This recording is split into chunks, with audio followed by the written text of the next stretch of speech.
تو یہ بھی ویل للمطففین میں داخل ہے. اور آج یہ بہت ہو رہا ہے, ماں باپ اولاد میں ہو رہا ہے. یہ اولاد اپنے حقوق لینے کی باری آئے گی, اسلام کی لیبل لگائے گی. جب ابا کے حقوق دینے کی باری آئے گی تو پھر کلچر تو آج کل ابا کو مانتا ہی نہیں ہے. کلچر میں تو ابا اور دوست کیا ہے, برابر ہیں. ابا تیز لہجے سے بات کریں تو بیٹے کو غصہ آتا ہے. کلچر تو یہی ہے. اسلام غصہ جاری کرنے کی ابا پہ اجازت, بولو. اب وہ لاشور میں جائے گا نا جب بولو گے کہ نہیں دیتا تو یہ. تو میں جو اصل کہہ رہا تھا نا, میں خواتین کو ایک گزارش ہے میری, مرد کو نا یہ حدیث بار بار نوٹ کرے کہ نبی صلی اللہ علیہ وسلم کی موجودگی میں امی عائشہ نے برتن توڑا. یہ 2 حدیث مرد لوگوں کو میں بیان بھی کرے, اس سے اس کے لاشعور میں یہ چیز چلی جائے گی. جو بد اخلاق آدمی ہے نا, بدتمیز قسم کے, یہ سوچا کرو جب شادی نہیں ہوئی تھی تو کس اسٹائل میں بات کرتا تھا میں, وہ ریکارڈ کر کے رکھا کرو اپنے. میں جب نکاح پڑھاتا ہوں نا, دولہا سے کہتا ہوں قبول ہے تو کہتا ہے قبول ہے. میں کہتا ہوں بھائی اس اسٹائل میں قبول جس اسٹائل میں شادی کے بعد بات کرے گا بیگم سے. سمجھ میں آ رہی ہے بات؟ شادی کے بعد جس اسٹائل میں آپ کا جو لب و لہجہ ہوگا نا, وہ یہ نہیں ہوگا اتنی تمیز سے, گواہوں کو آواز ہی نہیں جا رہی قبولے کی. اسی طرح چیخو جس طرح بعد میں تم نے چیخنا ہے. پھر وہ ذرا زور سے بولتا ہے, پھر بھی اسی اسٹائل میں نہیں بولتا جیسے بعد میں اس نے بولنا ہے آگے جا کے. تو آدمی کو چاہیے یہ 2 حدیثیں یاد کر لے, ہر مرد کو, اور دوستوں میں اس کو بتائے. اس کا بڑا فائدہ ہوتا ہے.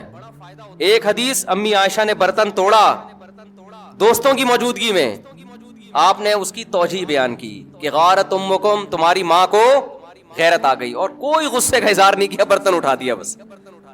تو یہ جو کہتے ہیں نا رکھ کے, کوئی دوست بیان کر رہا ہوں نا, میں نے تو رکھ کے چماٹ لگایا. اچھا وہ آگے یہ نہیں بتا رہا ہوتا پھر کھائے کتنے میں نے, وہ اسکپ کر رہا ہوتا ہے وہ. تو یہ حدیث آگے بتایا کریں. دوسری وہی دعوت والی, عزت کتنی دے رہے ہیں اپنی زوجہ کو. کتنے لوگ ہیں سعودی عرب میں جاب کر رہے ہیں, امریکہ میں جاب کر رہے ہیں, اللہ نے گنجائش بھی دی ہے, بھائی اپنی بیگم کو ساتھ لے کے جاؤ. وہ کہتے ہیں یار گزارا مشکل ہو جائے گا. سب گزارا تو مشکل ہو جائے گا, لیکن تمہاری شادی اس لیے تھوڑی ہوئی کہ بیگم یہاں رہے تم اس کو کھلاؤ, صرف کھلانے کے لیے تھوڑی ہوئی ہے. زوجہ کا جو مطلب ہے, صاحبہ کہتے ہیں عربی میں, ساتھ رہنے والی. ساتھ رہنے والی, تو ساتھ رہنے والی کیا, جب آپ جاب کرنے کے لیے گئے سعودی عرب یا کہیں گئے, 1 سال کے بعد آپ مہینے میں 1 دفعہ, سال میں 1 دفعہ آ رہے ہو, اور ریٹائرمنٹ پہ اب آپ ہو گئے, 20-25 سال تو بیگم کے بغیر گزر گیا نا. تو یہ صاحبہ کہاں سے ہو گئی؟ صاحبہ کہتے ہیں ساتھ رہنے والی. کوئی بہت ہی غریب ہو بیچارہ نہیں افورڈ کر سکتا, اس کے احکام الگ ہیں, لیکن نارملی ایسا نہیں ہوتا اور نہیں ہونا چاہیے. اللہ کا خوف پیدا کرنا چاہیے. جہاں جا رہے ہو, شریف آدمی ویسے بھی کوشش کرتا ہے کہ بیگم ساتھ ہو, کیونکہ وہ ریموٹ کنٹرول کی طرح آپ پہ نظر رکھتی ہے, لہذا کوشش ہوتی ہے عزت دار لوگوں کی بیگم کو ساتھ لے کے جاؤ. دوسرا یہ حدیث جو میں نے بتائی نا, 2 حدیثیں, یہ اگر آپ آگے نقل کریں گے نا تو اپنے حالات شاید کچھ سیٹنگ پہ آ جائیں. اور خواتین کو پتہ ہے کیا سوچنا چاہیے, عورت کو یہ حدیث بار بار, قرآن کی آیت الرجال قوامون علی النساء, اللہ نے سربراہ کس کو بنایا ہے؟ مرد کو. سر کا تاج کس کو بنایا ہے؟ مرد کو بنایا. آقا کس کو بنایا ہے؟ عورت مرد کی غلام نہیں ہوتی, ماتحت ہوتی ہے. غلام اور ماتحت میں فرق ہے. دیکھو آپ آفس میں ہوتے ہو, آپ کا ایک باس ہوتا ہے, آپ اس باس کے غلام نہیں ہوتے, لیکن کیا ہوتے ہو؟ ماتحت ہو. صدر, وزیر اعظم, ہم ان کے غلام نہیں ہیں, لیکن ماتحت ہیں یا نہیں ہیں؟ ماتحت کی ذمہ کام ہوتا ہے, ایک جو سربراہ ہے اس کو عزت دینا, نمبر 2 اس کی اطاعت کرنا. ہر چیز میں رکاوٹ, ہر چیز میں رکاوٹ. کوئی بات میاں کرے فوراً اس کے. ایک آدمی نے کہا میں نے اپنی بچی کی شادی کرنی تھی, ایک رشتہ آیا, مجھے پتا تھا میں بولوں گا تو بیگم میری مخالفت بولے گی, یہاں نہیں کرنی میں نے. تو کہہ رہے میں نے کسی کو بھیج کے بیگم سے کہلوایا کہ اس کا اچھا رشتہ آیا ہوا ہے, لیکن اس کے تمہارے میاں نہیں مان رہے. تو وہ مان گئی فوراً. یہ سچی مچی کا واقعہ ہے. وہ مان گئی, اور میاں گھننا بن گیا, نہیں یہاں نہیں کرنا, مجھے یہ بالکل پسند نہیں ہے, میں نہیں کر سکتا یہاں پہ. اور یہ ابھی کیا بتاؤں, یہ گیم بھی میں نے ہی سکھایا تھا اس کو, کیا شرمانا آپ سے. یہ طریقہ بھی کس نے سکھایا تھا؟ میاں کو. مجھے ان دونوں کے حالات پتا تھے کہ میاں بیوی میں نا ہمیشہ ایک دوسرے کے 180 ڈگری پہ چل رہے ہوتے ہیں, اس چکر میں بچی کا بیڑا غرق ہو جائے گا. تو اچھا رشتہ آیا, میاں نے کہا یار میری بیگم, میں بولوں گا نا, وہ بولے گی نہیں. وہ کہہ رہی ہے یہ تو بیوقوف آدمی پتہ نہیں کون سا رشتہ اٹھا کے لے آیا. بعض عورتیں یہ بھی سمجھتی ہیں کہ مرد جب گھر میں بچی کی جلدی شادی کرتا ہے تو گویا وہ اپنی جان چھڑانا چاہ رہا ہے. یہ بہت غلط سوچ ہے. بعض دفعہ باپ چاہ رہا ہوتا ہے کہ بچی کا اچھا رشتہ آیا ہے, ابھی کم عمر ہے لیکن کر دو, اچھا رشتہ ہاتھ سے نکل جائے گا. اس میں خواتین یہ لیبل لگا رہی ہوتی ہیں کہ گویا جان چھڑانا چاہ رہے ہیں بیٹی سے. یہ بہت خطرناک تانا ہوتا ہے مرد کے لیے. کوئی مرد اپنی بیٹی سے جان نہیں چھڑانا چاہتا, وہ اس کے مستقبل کے لیے قربانی دے رہا ہوتا ہے. اب اس کے گھر میں بھی ایسا ہی کہ وہ بیگم تانا دے, جب بھی کوئی رشتہ آئے تو بیگم تانا دیتی ہے جان چھڑانا چاہ رہے ہیں. تو میں نے اس کو یہ طریقہ بتایا, میں نے کہا آپ کسی خاتون کو بھیجو اور آپ بولو یہ میں مجھے بالکل قبول نہیں ہے رشتہ, ابھی بچی کی عمر کیا ہے, ایسی باتیں کرو. تو ہو گئی شادی, صحیح ہے نا, اور اللہ کا شکر ہے کامیاب شادی بھی. تو خواتین اگر زبان سے یہ لفظ بار بار بولتی رہیں نا, اب آپ لوگ سب لوگ یہ حربہ استعمال نہ کریں جا کے, ہر ایک کے ایک جیسے حالات نہیں ہوتے کہ بیگم یہاں, بیگم میں دوسری شادی بالکل بھی نہیں کروں گا. پتہ چلا آپ نے کہا کہ اب ایسا ہوگا نا, بیگم کہے گی نہیں تم تو کرو گے. اب وہ خدا کی منکر تھی. کیوں؟ اس نے کہا کہ میں بچپن میں گاڈ نے مجھ سے میری ماں چھین لی, مجھے ماں کی ضرورت تھی, بچپن میں میری ماں مر گئی. تو اس غضب میں اس نے کہا میں نہیں مانتی اللہ کو, خدا کو نہیں مانتی, یہ ظلم کیا میرے ساتھ, جاؤ ہم بھی نہیں مانتے. تو ایسی فضول بات نا. خیر اس کو تو جو میں نے جواب دینا تھا دے دیا. لیکن یہ بھی ہوتا ہے ہمارے یہاں بہت سے لوگ جب ان کے مسائل پورے نہیں ہوتے, تمنائیں پوری نہیں ہوتی, آرزویں پوری نہیں ہوتی, کہتے کہاں ہے اللہ, میری تو شادی وہاں ہو نہیں رہی جہاں میں چاہ رہا تھا. یہ ہے, ان بیسس پہ بہت سے لوگوں نے خدا کا انکار کیا. میری تو تنخواہ اتنی ہے ہی نہیں, وہ محنت کر نہیں رہا, پیسے کما رہا ہے, ہم تو 5 ٹائم نماز پڑھ رہے ہیں, دعائیں مانگ رہے ہیں, تبلیغ میں سہ روزہ لگا کے دے گا, بے کوئی اللہ ملہ معاذ اللہ نہیں ہے. یہ ہوتے ہیں پرلے درجے کے بے وقوف. یہ اللہ کے وجود کو ایسے ماننا چاہتے ہیں کہ اللہ ہو لیکن ہم خدا کے خدا ہوں, وہ ہمارا بندہ ہو.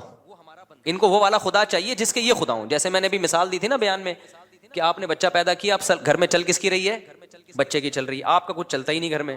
تو آپ کیا کہتے ہو, یار میں نے غلطی سے کیا پیدا کر دیا, باپ پیدا کر دیا ہے. ٹھیک ہے نا, غلطی سے میں نے کیا پیدا کر دیا ہے. جیسے انگریزوں کے ہاں بچے پیدا ہونے بند ہو گئے ہیں, ان کے ہاں باپ پیدا ہوتے ہیں. بچوں کو آنکھیں دکھائیں پولیس آ جائے گی, بچہ باپ کو آنکھیں دکھائیں اتنی جلدی پولیس نہیں آتی. باپ بچے کو آنکھیں دکھا دے فوراً پولیس آئے. وہ بچے پھر بتاتے بھی ہیں, اب دوبارہ آنکھیں دکھائیں فون دے گئے فون. ایسے ایک آدمی نے مجھے خود بتایا, کہہ رہے میں پاکستان سے اپنی فیملی کو امریکہ لے کے گیا تو مجھے غصہ آیا بچے پہ, کسی بات پہ میں نے تھپڑ لگا دیا اس کے, بہت بدتمیزی کر رہا تھا. تو اس نے یہ واقعہ سنایا نا, کہتے ہیں کہ میں نے اس کو تھپڑ جیسی لگایا, مجھے پتہ نہیں, میں تو آرام سے انجوائے کر رہا ہوں, پولیس آئی اٹھا کے لے گئی مجھے. یار بچہ باپ کو یار تھانے بھجوا دے. میں تو کہتا ہوں یار آدمی کی کیا گزرتی ہوگی.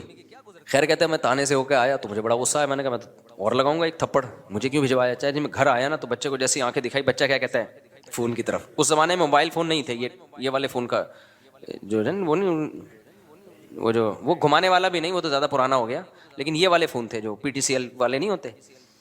تو کہہ رہے ہیں فون کی اشارہ کر کے کہتا ہے دیکھ رہا ہے وہ, کہہ رہے میں نے کہا بھائی یہ میں نے غلطی سے کیا پیدا کر دیا. تو وہ میرے سامنے ہوتا ہے, پرانا واقعہ ہمارے حضرت کو سنا رہا تھا, وہ میرے سامنے ہوتا, میں کہتا بھائی آپ نے غلطی سے نہیں کیا, ان ملکوں میں جان بوجھ کر باپ پیدا ہو رہے ہیں, غلطی سے نہیں ہو رہے. لا ایسا ہے کہ اب اولادیں پیدا ہو ہی نہیں سکتی ہیں, قانون ایسا بن گیا ہے. اب یہاں جو بھی پیدا ہوگا, وہ جو حدیث میں آتا ہے نا انتلد الامۃ ربتہا, حدیث میں آتا ہے قیامت کی علامات میں سے کہ باندی اپنے مولا کو, آقا کو جنے گی. تو مطلب یہ باپ کس کو جنے گا, اپنے باپ کو جنے گا, بیٹے کو تھوڑی جنے گا. میں نے کہا یہ تو حدیث ہے, تو قرب قیامت کی علامت ہے, تو ابا جنے. میرے پاس ہوتا تو میں سمجھاتا. کہتے پھر میں نے سوچا کہ یار یہ تو بڑا مسئلہ ہو گیا نا, تو بڑا مسئلہ ہو گیا, اب یہ تو میرے ہی باپ بن کے زندگی گزاریں گے. تو کہتے ہیں میں نے پھر بہانے سے یہ کیا, میں نے کہا کہ تمہیں پاکستان لے کے جا رہا ہوں, تو وہاں پھر ایسا بھی نہیں ہو سکتا کہ پاکستان لے آؤ آپ, بچہ کمپلین کر دے گا غریب ملک میں لے کے جا رہا ہے مجھے, ٹھیک ہے نا, آپ نہیں لے جا سکتے اپنے بچے کو اپنی مرضی سے, امریکن نیشنل ہے وہ, تو گورنمنٹ پکڑ لے گی, بولے کہ یہاں پیدا ہوا تو لے کے کیسے جا رہا ہے وہاں پہ. تو کہہ رہے میں نے پھر بچوں کو یہ کہا کہ ہم ذرا چلتے ہیں گھومنے, قائد اعظم کا مزار دیکھیں گے اور یہ وغیرہ وغیرہ جو چیزیں ہوتی ہیں ہم یہ آپ کو دکھائیں گے. بچوں نے کہا ٹھیک ہے جی انجوائے کریں گے. کہہ رہے جب میں ایئرپورٹ پہ لے کر آیا, گھر میں لے کر گیا میں, اس کے بعد میں نے کہا بلا پولیس کو. آگے میں یوٹیوب کی پالیسی کے خلاف ہے, میرے خلاف نا ایتھیس بہت ساری کمپلینس انہوں نے ڈالی ہوئی ہیں, یوٹیوب کو اس کا چینل بند کرو, بہت زیادہ کمپلینس گئی ہوئی ہیں.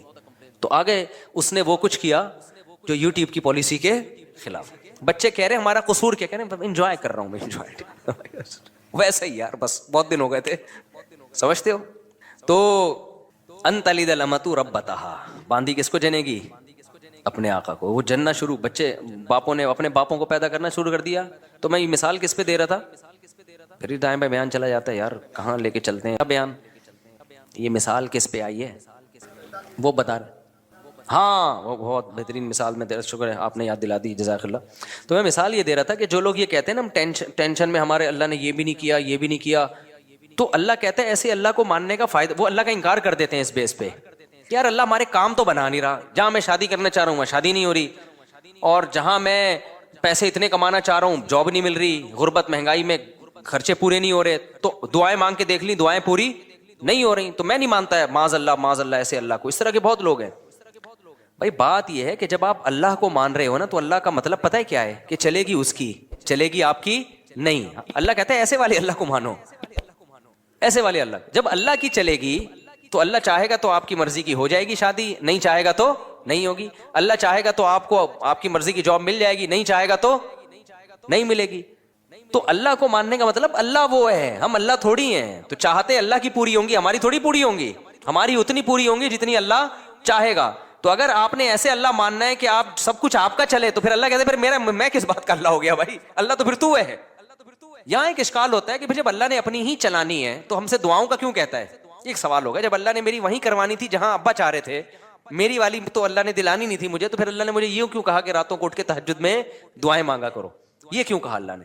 ابے دیکھو میں آپ سے کہتا ہوں، میں کسی وزیر ہوں فرض کرو، میں نے آپ سے کہا اپلیکیشن لکھ کے دو، ایک پراپر وے طریقہ ہے یہ کام آپ چاہتے ہو نا، آپ کے گھر میں بجلی کا کنیکشن لگ جائے، گیس کا کنیکشن لگے گا تو پھر بھی نہیں، لیکن ایک مثال دے رہا ہوں گیس کا کنیکشن لگ جائے تو آپ ایک اپلیکیشن دو، پراپر طریقے سے لکھ کے دو تو ہم آپ کا وہ کام کر دیں گے. یہاں دفتر میں کھڑے ہو کے ہمارا سر خراب مت کرو. ہوتا ہے نا، جیسے مجھ سے کوئی ملنے کے لیے آتا ہے بے وقت آ جائے تو میں کہتا ہوں بھائی ایک طریقہ ہے، ایڈمن سے رابطہ کرو، پھر بتاؤ کیوں ملنا چاہ رہے ہو. بعض دفعہ بلا وجہ رشتے کے لیے آ رہے ہوتے ہیں ہماری شادی کرا دیں، تو بھائی میں نہیں شادیاں کراتا لوگوں کی، یہ کام میرا ہے ہی نہیں. تو کوئی وجہ بتاؤ گے، وہ وجہ معقول وجہ ہوگی، پھر ہم ٹائم دے دیں گے، اس ٹائم پہ آ جانا. میں تو پھر فارغ کر کے بیٹھتا ہوں اپنے آپ کو اس ٹائم پہ. تو لیکن آپ اس ٹائم پہ بھی آ گئے پھر بھی میں نہیں مل رہا تو آپ کو غصہ آئے گا نا. پھر ہمیں یہ لمبا چوڑا پروسیس بولو بتایا کیوں تھا بھائی، پہلے عثمان سے رابطہ کرو، پھر کوئی مفتی صاحب ڈائری میں دیکھیں گے سلاٹ خالی ہے تو اس کو دے دو، یہ سارا کر کے بھی آئے تو جب مفتی صاحب ہے ہی نہیں. آج میں نے ظہر میں کسی کو نکاح کا ٹائم دیا تھا، ظہر میں جامعۃ الرشید میں مجھے ضروری کام تھا اور مجھے کام کی وجہ سے میں نہیں آ سکتا تھا، لیکن چونکہ میں نے ٹائم دیا تھا صرف 5 منٹ کا اس کا نکاح پڑھانے کے لیے میں اتنا لمبا سفر کر کے آیا اور نکاح پڑھا کے واپس گیا. میرا 1 گھنٹہ لگا.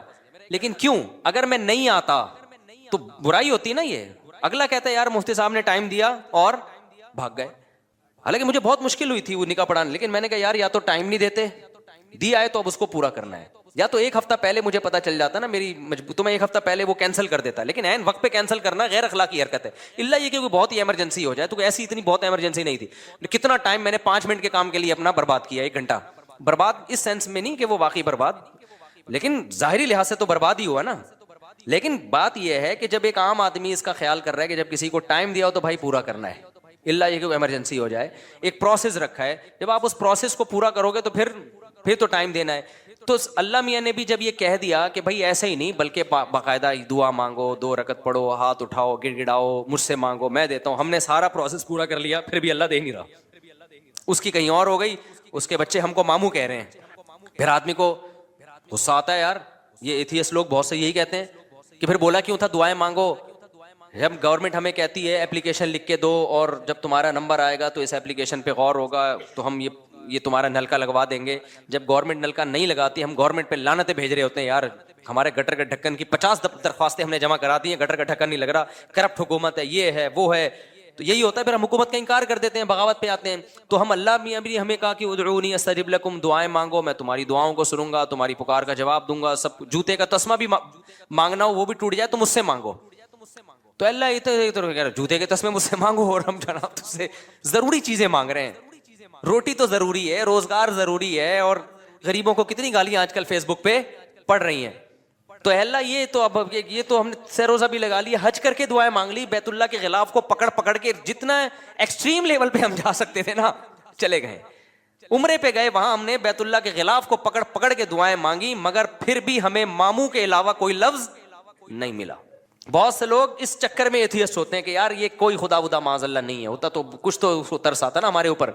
تو یہ ایک اشکال ہوتا ہے. پہلا جواب تو میں نے دیا ہے، پہلا جو جواب ہے نا کہ آپ اللہ کو اللہ نہیں مان رہے، آپ اللہ کے اللہ بننے کی کوشش کر رہے ہو، اس اشکال کا جواب تو ہو گیا. لیکن دوسرا اشکال ہوتا ہے یہ اللہ ہی کے کہنے پہ تو ہم کر رہے ہیں. خوب سمجھ لو اللہ نے جو کہا ہے نا کہ مجھ سے دعائیں مانگو تو میں تمہاری حاجات کو پورا کروں گا، تو دنیا میں تو جب ہم کسی کو کہتے ہیں نا کہ میں حاجات کو پورا کروں گا، تو ایمان بالغیب والا معاملہ نہیں ہوتا، نہ سامنے والے پر لازم ہے کہ ہم پر ایمان لے کر آئے، لہذا ہم اس کی حاجت پورا نہ کریں تو قابل ملامت ہیں۔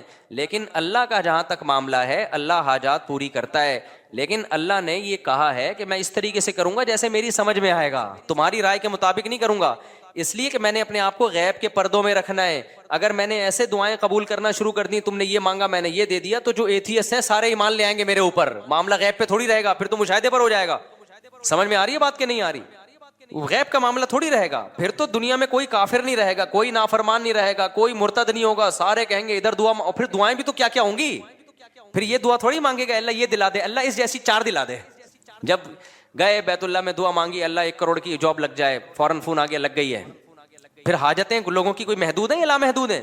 لا محدود حاجت، سارے گنجے پہنچیں گے اللہ ہمارے سر پہ بال ہو گئے ہیں، جن کے بال اگ گئے وہ کہیں گے اللہ جو گر رہے ہیں وہ بھی آ جائیں، اللہ کوئی مرے ہی نہیں، نہ میری اماں مرے، نہ میرے ابا مرے، نہ میری بیوی مرے، نہ میرا شوہر مرے، نہ میرا بچہ مرے، فلاں فلاں سب مر جائیں، تو یہ نظام کائنات کیا ہو جائے گا بھائی؟ تباہ و برباد ہو جائے گا، تباہ و برباد ہو جائے گا۔ اس لیے اللہ نے کہا کہ میں ہوں، میرے ہونے پر اگر میں دعا بالفرض قبول نہیں کر رہا تو اس سے میرا انکار لازم نہیں آتا، کیونکہ میرے وجود پر تو 20 دلائل ہیں، ان دلائل کا کیسے انکار کرو گے تم؟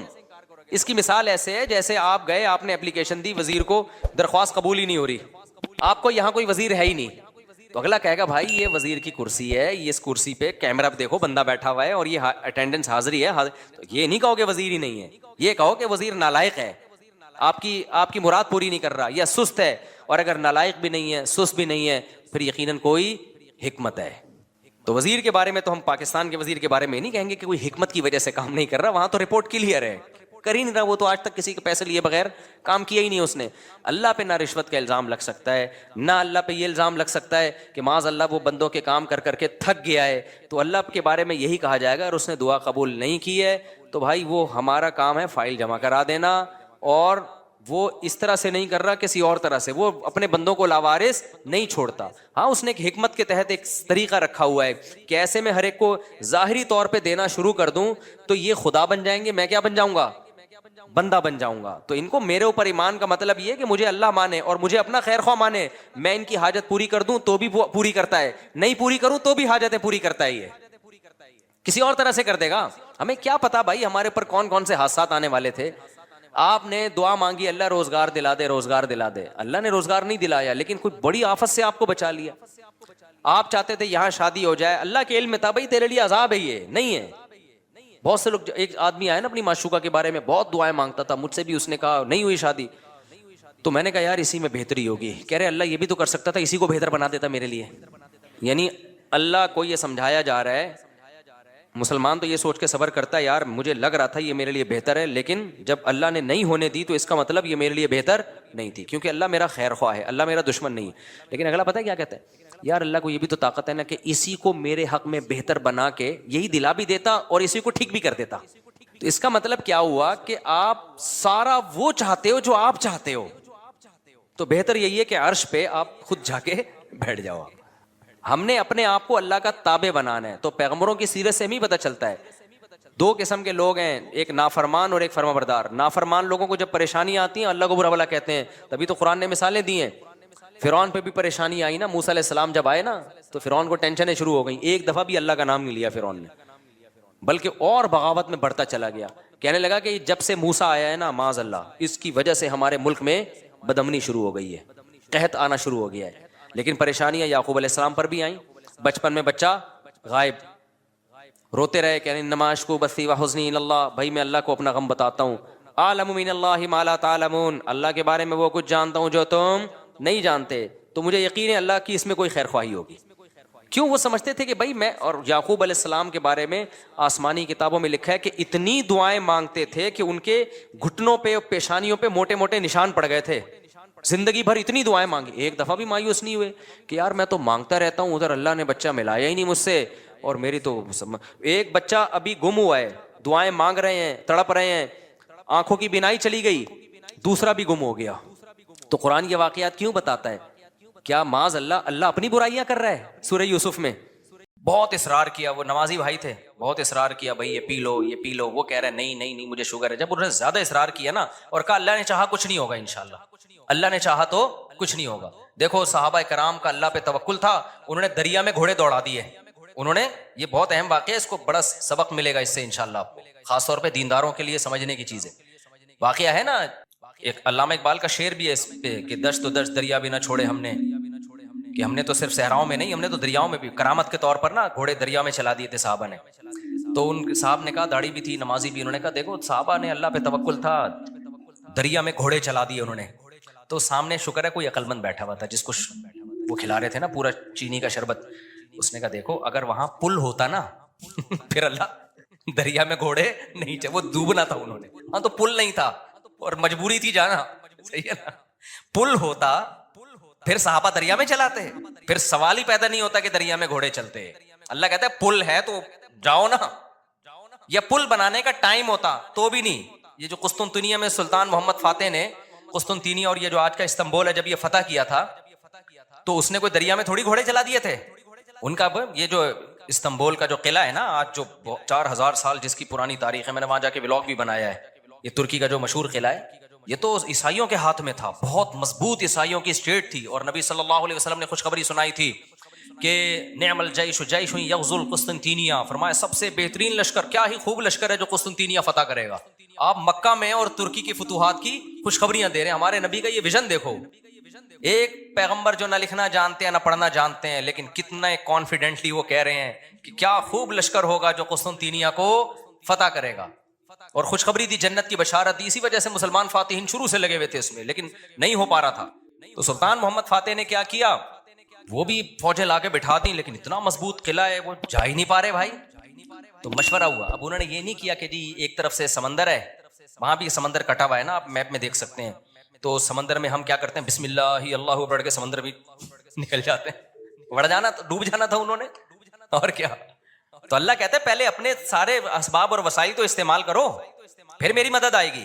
تو سلطان محمد فاتح نے مشورہ لیا، بھائی کیا کریں یار، یہ تو ناممکن ہے. پیچھے پورا یورپ تھا نا، وہاں سے بھی تو مدد آ رہی تھی ان کی، تو ناممکن تھا اسباب کی دنیا میں بھی. 600 سال ہو گئے، علاقہ ہی نہیں فتح ہو کے دے رہا. اب تو کچھ کرنا پڑے گا کہ نہیں کرنا پڑے گا، اب تو کچھ کرنا ہے بھائی. تو ماہرین بیٹھے، انہوں نے مشورہ دیا، استخارہ نہیں نکالا. خوب سمجھ لو، استخارہ نکال کے دیکھتے ہیں فتح ہوگا تو ٹھیک ہے، نہیں تو واپس چلو. دیکھو وہ اسباب بھی اختیار کرتے تھے اور اللہ سے دعائیں بھی. سلطان محمد فاتح کے لشکر میں ہمیشہ کوئی نہ کوئی اللہ والے بزرگ اس وقت کے ہوتے تھے، ان کو صرف دعاؤں کے لیے لے کے جاتا تھا. وہ دیکھتا تھا نا ایک بزرگ ہیں، وہ لڑ نہیں سکتے، بوڑھے ہیں، کوئی بات نہیں حضرت آپ ہماری صف میں ہوں گے، ذکر کریں گے اور اللہ سے دعائیں، کیونکہ اللہ تقوی اور ذکر پر مدد کرتا ہے. تو ایسے سیکولر نہیں تھے کہ ہم اپنی توپوں پہ اعتماد کر لیں خالی، نہ نہ نہ، ہمیں اللہ والے بزرگ بھی چاہیے. تو ایک نہ ایک بزرگ اس کی صف میں ہوا کرتے تھے جن کا کام ہے اللہ سے دعائیں مانگنا. خود بھی مانگتا تھا، لیکن بھائی وہ اپنے آپ کو سمجھتا تھا ہم اس لیول کے نیک نہیں ہیں، تو ایسے ایک بزرگ ہوں گے، ان کی برکت ہوگی، اللہ ہمیں فتح دے گا. اور دوسرا اسباب بھی دبا کے استعمال کیے انہوں نے. سلطان محمد فاتح نے جب دیکھا نا یہ اتنا بڑا قلعہ اور اتنی چوڑی دیوار، میں نے وہ ولاگ پہ آپ دیکھ لیں، اس پہ اتنی چوڑی دیوار ہے بھائی، اس پہ تو پوری بیل گاڑیاں چلتی تھی دیوار کے اوپر، امپاسبل، ناممکن اس کو فتح کرنا. تو سلطان محمد فاتح نے بزرگ بھی رکھے اپنے پاس، اللہ اللہ بھی ہو، ذکر بھی ہو، اور پھر اپنے انجینئرز کو آرڈر دیا، دنیا کی سب سے بڑی توپ بنائی اس وقت اس قلعے کو فتح کرنے کے لیے، جس کو دیکھ کے یہ توپ میں دیکھ کر آیا ہوں، اس کا ڈیزائن، یا شاید وہی توپ رکھی ہوئی، مجھے یاد نہیں ہے. اتنی بڑی توپ بنائی ہے نا، اس سے جو لوہے کا گولا نکلے گا تو دیوار میں کچھ ہلائے گا تھوڑا سا، وہ دیوار کچھ ایسے جب 1000-2000 گولے نکلیں گے تو شاید دیوار میں کچھ دراڑ آ جائے. اتنی اسٹرگل کی اس نے، اور اتنے لوگ. ہم نے تو ترکی میں نا انہوں نے وہ بنایا ہوا ہے ایک آڈیٹوریم میں نا، وہاں پر ایک جیسے نہیں سیارہ کا ہمارے یہاں آپ کو ملتی ہے ادھر پلانیٹوریم، دیکھا ہوگا آپ نے، تو ایسے ہی انہوں نے وہ پوری تاریخ دکھاتے ہیں ویڈیو کی شکل میں. بڑا مزہ آتا ہے وہ دیکھنے میں، بڑا جوش پیدا ہوتا ہے یار، کیا خون خرابہ، اور ادھر سے گولے، پورا وہ منظر انہوں نے تاریخ کی کتابوں سے نکال کے اس کو فلمایا ہے. لیکن ایسے نہیں کہ پروجیکٹر پہ، بلکہ آپ جائیں گے نا تو آپ کو ایسا لگے گا آپ وہاں 3D میں آپ سمجھ لیں، آپ کو لگے گا آپ وہاں پہنچ چکے ہیں. وہ ایسا چیخیں نکلتی ہیں یار وہ منظر دیکھ کے. ایسے تھوڑی پیڑے کھائے ہیں مسلمانوں نے یار، پوری دنیا پہ حکومتیں کی ہیں، آج بیٹھے ہیں وزیر اعظم بن نہیں رہا، صحیح ہے نا.